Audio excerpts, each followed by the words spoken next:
Are you one of those people that loves bread, but bread doesn't love you? And so maybe you struggle with stomach aches, bloating, constipation, diarrhea, all of those fun things. And so you've been told, stay away from wheat.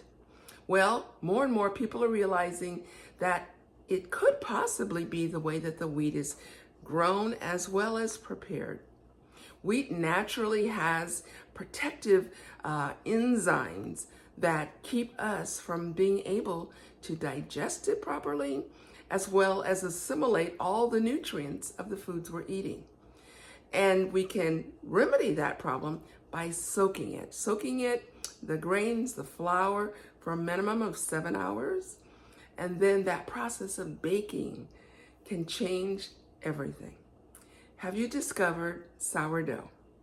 I have, and I love it. I've been making sourdough bread for probably 35 years or more. I'm able to really get all of the nutrients I should be getting from my food. Now, there have been a few years where I've taken off, and generally when I go back to eating regular bread, I start having some of those issues that I mentioned earlier. And so for those of you who've maybe never considered or you've dabbled in eating sourdough bread, I want to encourage you to really take another look, a serious look. So I want to talk about 3 really good reasons to consider baking it, making your own, or at least making sure when you're buying bread that you're buying true sourdough. First of all, as I said, it's so much healthier. It's just flour and water to make that starter. And then from there, you begin to soak. So you can make things like muffins. This morning we had waffles for breakfast. I've made English muffins. You can make tortillas. I've done that. It's just endless the things that you can do. And it's all with the flour and water. So another thing is, it is so cheap because again, flour and water. So you can make these things whenever you want. You can make cakes. I've made brownies. Pretty much anything that you can think of that normally you buy in a bag or a box, that's a baked item, you can actually make using sourdough. I've not yet, but I want to try pretzels and bagels and noodles. So yes, you can even do those things. I love making the artisan bread. It's delicious with the meal, and there's nothing like getting it fresh out of the oven. The cinnamon rolls are always fun to have on Sunday mornings. We have before church, and sometimes I drop them off to people. Those are great.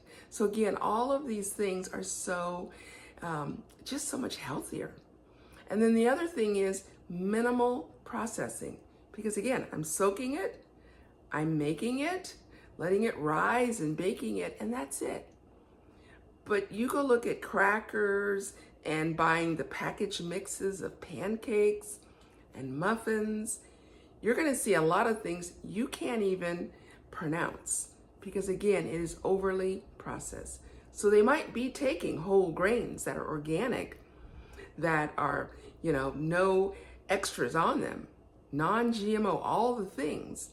But the processing, you lose a lot and you lose that nutritional value. So consider giving it a try and making your own. Super, super simple. Sometimes I go in spurts and it's really easy and flexible. Sometimes it's a matter of making, like I made the waffles for breakfast, and then I'll feed my starter for a couple days. And when I have enough, maybe I'll switch and I'll do muffins, or I'll make bread to go with dinner. There's so many choices that you can make. And again, it's so much healthier. So I'd love it to know, first of all, if you are a sourdough baker, and then also, what are some of the fun things that you make? And then for those of you that are interested, let me know, because you will never know until you give it a try, because maybe bread is not your enemy. For more healthy tips, follow me at Coach Maggie for Health. As always, take care and God bless.